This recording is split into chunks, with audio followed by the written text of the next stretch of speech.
So at the end, I think let me show you how we can perform dynamic analysis if we are given with the wind tunnel test. So let me give you a quick overview of that, and then we can end this session. So here you can see that this is one model. So this is one low-rise building, and it is very regular building, and obviously I will be using it just for the purpose of this demonstration. Obviously wind tunnel testing is something which is mostly done for high-rise buildings and complex shape structure, but let me just use it for this demonstration. So I will be going to first define, and then defining the load patterns. Here first step is that I define the point load coefficients as the load patterns, and then these will be used to convert the base moment time histories into story forces time histories in the load cases, and those load cases will be run in the load cases. So let me first type the first Pxi, which is actually the x direction point load coefficients, and let me select it type as the wind, and in the auto lateral load I will be actually selecting user loads, and click on add new load. And if I modify this lateral load now, I will be directly seeing one table in which I have to directly provide the point load coefficients in the x direction. So in this particular column I will be directly putting the point load coefficients in x direction column. So here I will be giving, for example, 0.5 or 0.4, for example, all those point load coefficients Pxi, they should be listed down, because all the diaphragms I already defined rigid diaphragm for the story levels here. So the list is already available, and I just have to put the point load coefficient here. Once I done that for x direction, I save it, and I again make a new load pattern for y direction. So let me call it Py1, Pyi, for example, and then add new load, and then modify it again, and in this time I'll be actually populating this y direction column. So I'll be giving numbers here in this column like 0.5 or 0.4, whatever is the value of point load coefficients obtained as a result of wind tunnel testing. So I'll be clicking OK here after finishing that whole column, and similarly the third will be Pzi, and that Pzi can be simply added as a new load, and in this time I'll be adding or defining this column actually.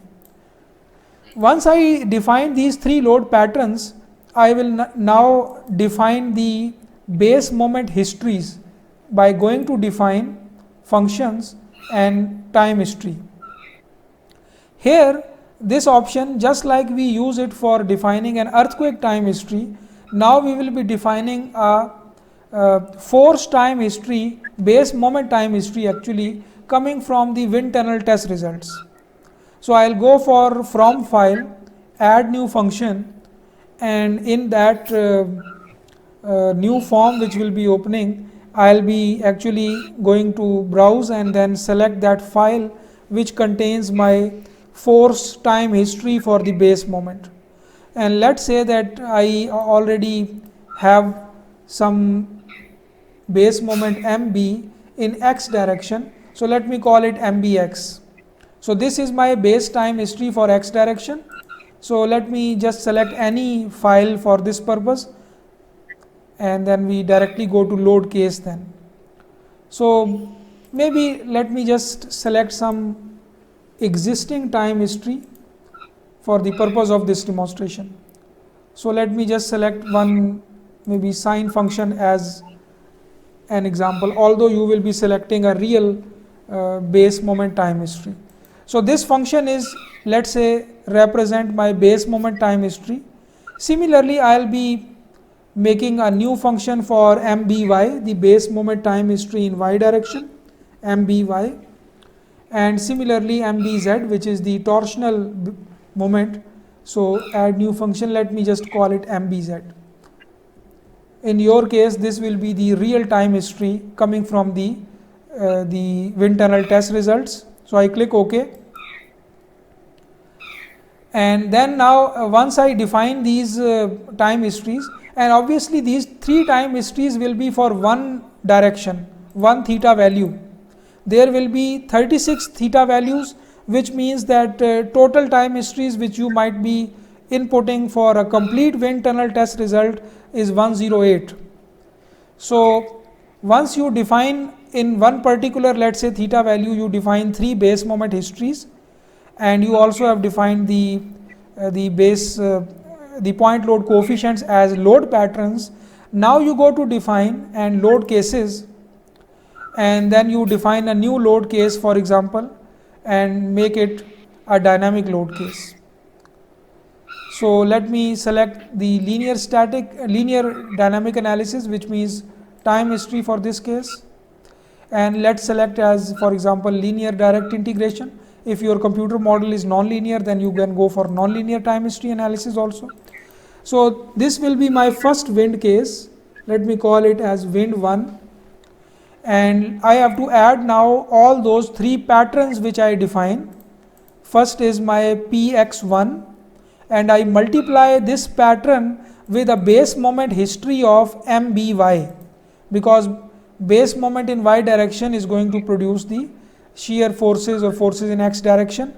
So let me add Py1 and then multiply it with the function Mbx, and then third will be actually Pz1 and then finally Mbz.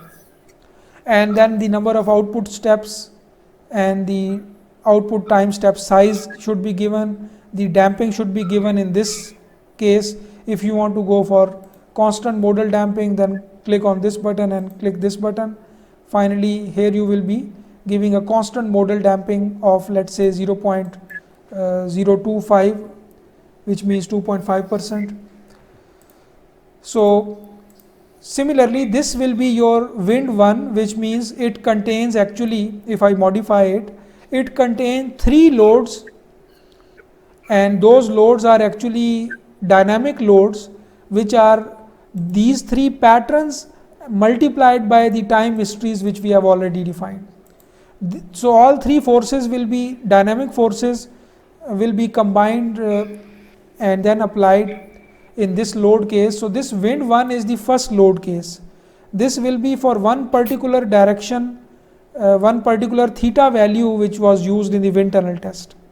If the wind tunnel test was performed for 36 times, each rotating the model by 10 degrees, then we are going to have 36 of such cases.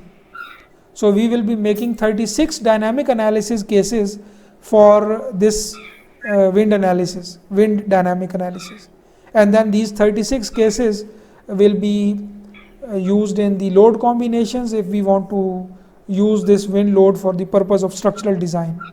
So that's how the wind dynamic analysis can be performed if we are given with the wind tunnel test results, and then you can see, by the way, that this is significantly extensive computational power which is required in this dynamic analysis against wind.